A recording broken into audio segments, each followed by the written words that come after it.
Hello everyone, I am Karuna and I welcome you all to my channel. In the previous tutorial, we have learned different ways of creating dictionary, accessing dictionary elements and displaying them on the screen. So now in this tutorial, we'll be talking about different methods and functions that we can implement on dictionary data type. As you can see, I have listed out few methods and their description. So let's start working on them in IDLE. So in order to use this method, first I'll create a dictionary. This is my variable D and I am writing a dictionary with roll number as the keys and name of the student as the values of those keys.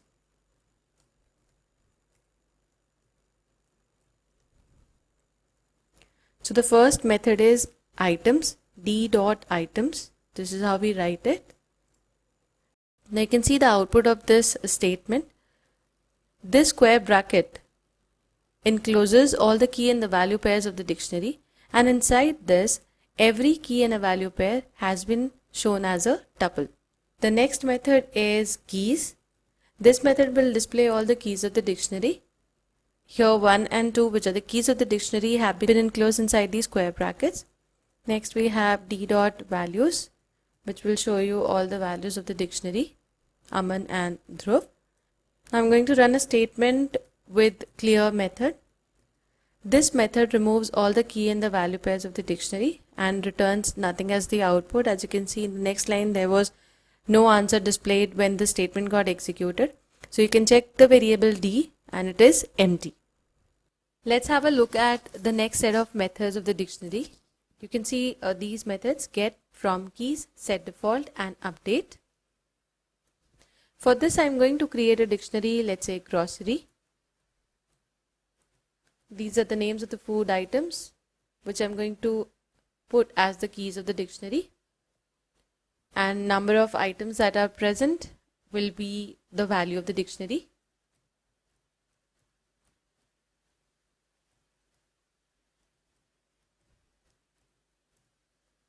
The easiest way to access any value is write the name of the dictionary, inside the brackets mention the key and you get its value. The similar task can be done with the help of get method. So we write here grocery dot get, inside the brackets mention the key and you get the answer. In case if the key is not present and you use the get method,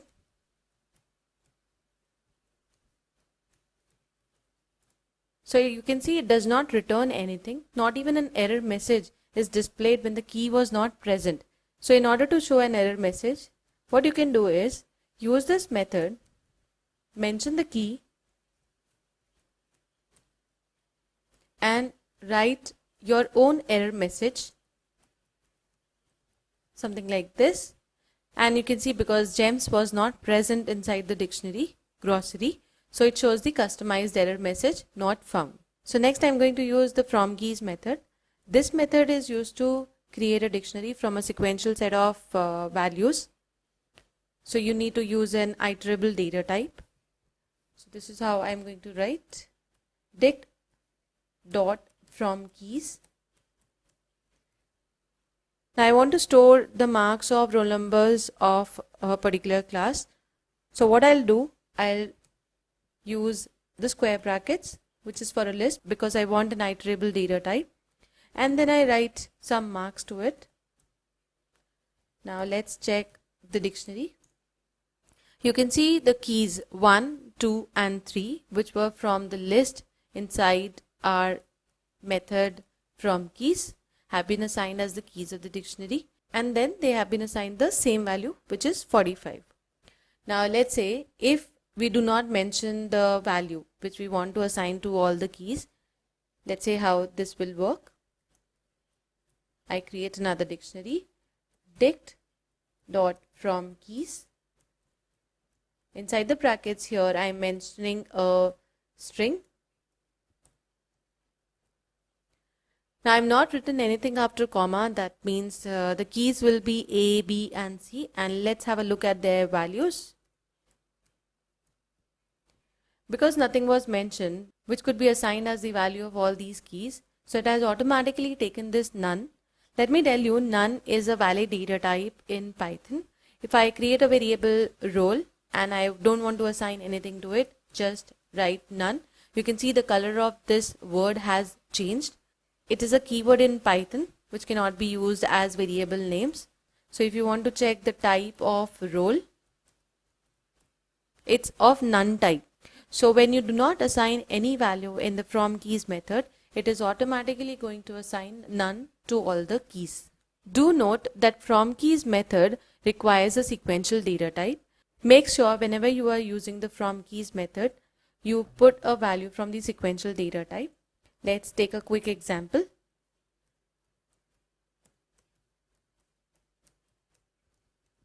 I write here 23.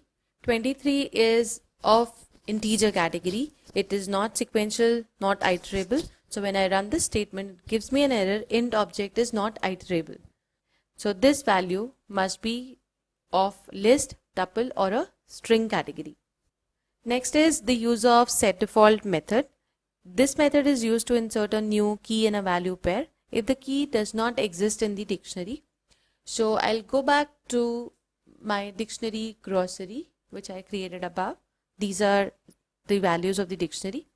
If I write here grocery dot set default, and in the bracket I mention a new key and a value pair. So output will be the value which I have recently assigned to the key gems. Let's have a look at our dictionary now. You can see it has been added. If the key is already present in the dictionary and I am using the set default again,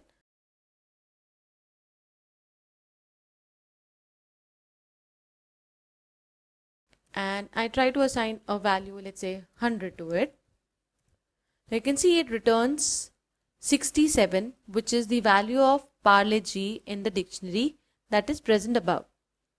Now it does not take this updated value because Parle-G already exists in the dictionary and has some value, its value will be returned.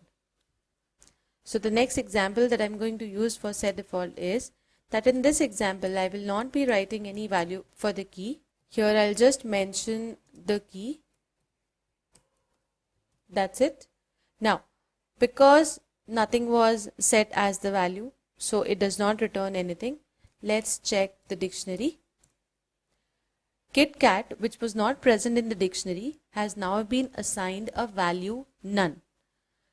The difference between this example and the previous two examples is whenever I was mentioning the key and the value pair together, it was returning the value of the key. But when no value was assigned, this method does not give me any output. And after the execution of the statement, the key is added with the value none assigned to it. So next method that I'm going to use is update. For this I am creating one dictionary, food items, because for update I need two dictionaries. So food items, I'll just add one item to it.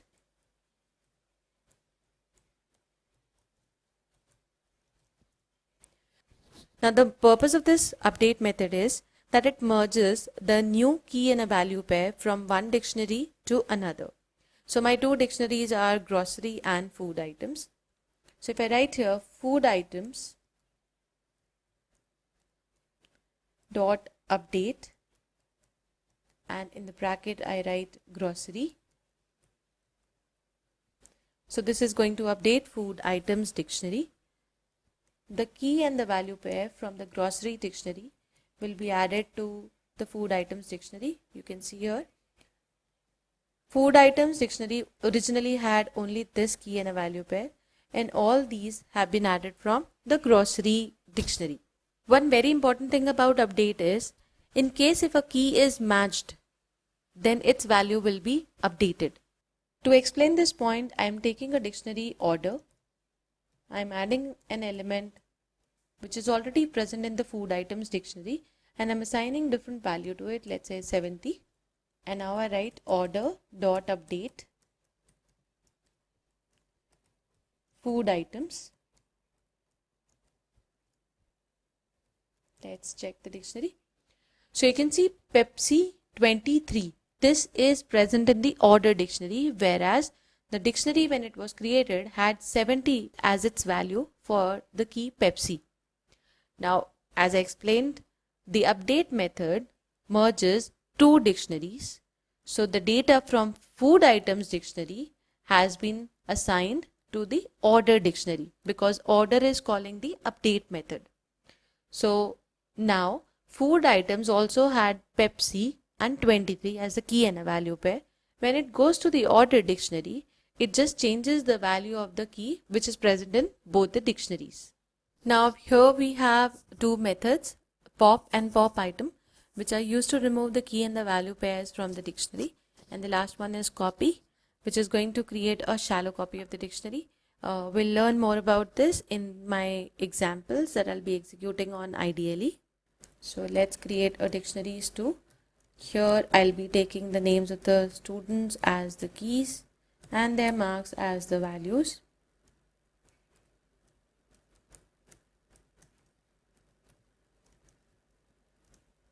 So the first method is pop, stu.pop.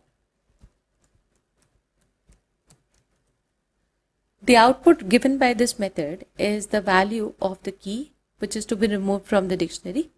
When you check the dictionary, the key and the value pair has been removed.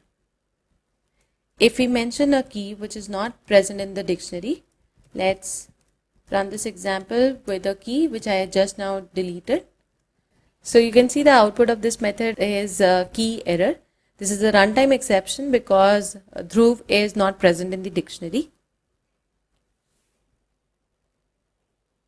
Just like get method, you can specify your own message in this method. So I write here the dictionary and then the error message that I want to display. It does not raises any exception and it will display the message that you have assigned inside the pop method. Next we have pop item. So for this I am adding one key in the dictionary that I created above. And I write here stu.pop item. This method does not require any argument. It is automatically going to remove the last key and the value pair from the dictionary and returns this in the tuple format. So your dictionary is just left with one key and a value pair.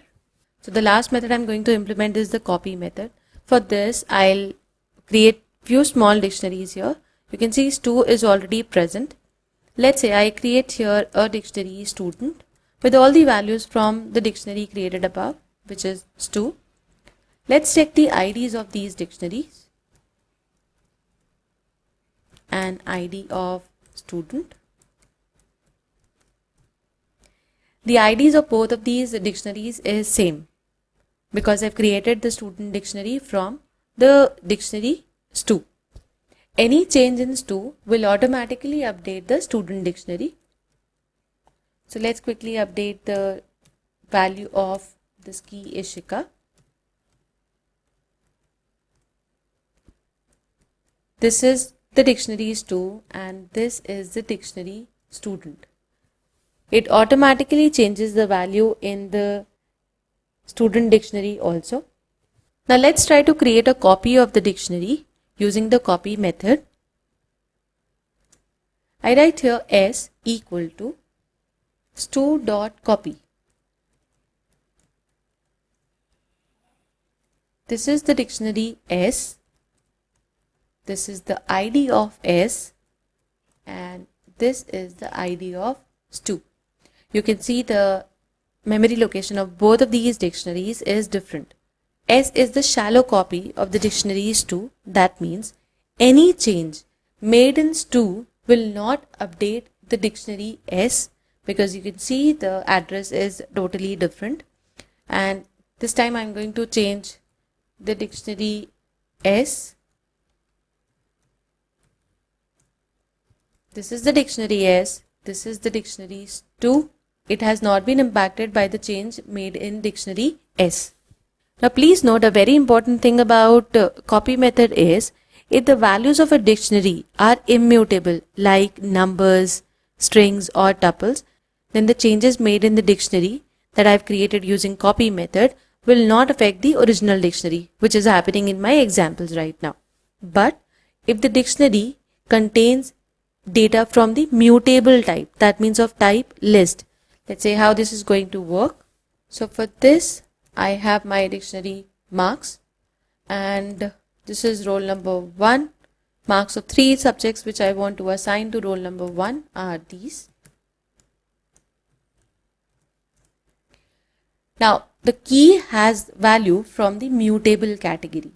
If I create here a grade dictionary from the marks dictionary, marks.copy, first we'll check the IDs of these dictionaries, ID of marks and then ID of grade. Both are different. So let's make a change in the grade dictionary. I first display what is grade of 1. Grade of 1 is this list, which is the marks of 3 subjects. So I want to access one particular marks from this list. So write here grade of 1. 1 is the key. From the list, I want to access the element which is present at second index. So I'll write here this 1 of 2. This is 78. Let's change this value. This is my dictionary grade, which has now been updated. Let's check what happens to dictionary marks. This has also got updated. So I'll once again repeat that using the copy method, if the values of your dictionary are from the mutable category, that means list, then the changes will be done in both the dictionaries. That means the original dictionary and the one which has been created using the copy method. But if you create a dictionary with the copy method, but the dictionary contains data from the immutable category, then the change in one dictionary will not affect the other. So now we'll be working on the functions of the dictionary. As you can see in the list here, len, max, min, sum and sorted, we have already used these functions on list and tuple data type. Let's see how we can use them with dictionary data type. Here I'm going to create a dictionary and I'll be using all the integer values as I have to use sum function also. So this is, let's say, roll number 1 and then marks of roll number 2. Len function gives me the number of key and value pairs present in the dictionary.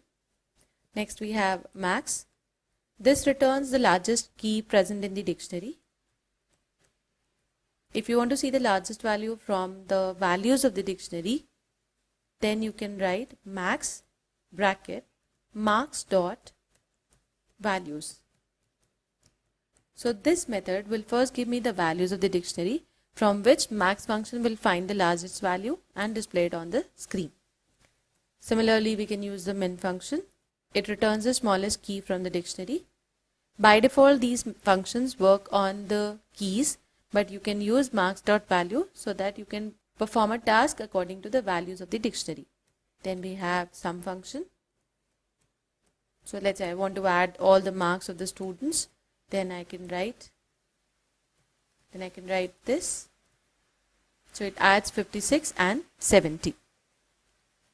Now this sorted function, when applied on the dictionary, arranges the keys of the dictionary in ascending order by default. If you want them to be in descending order, you can write this and then use the reverse argument.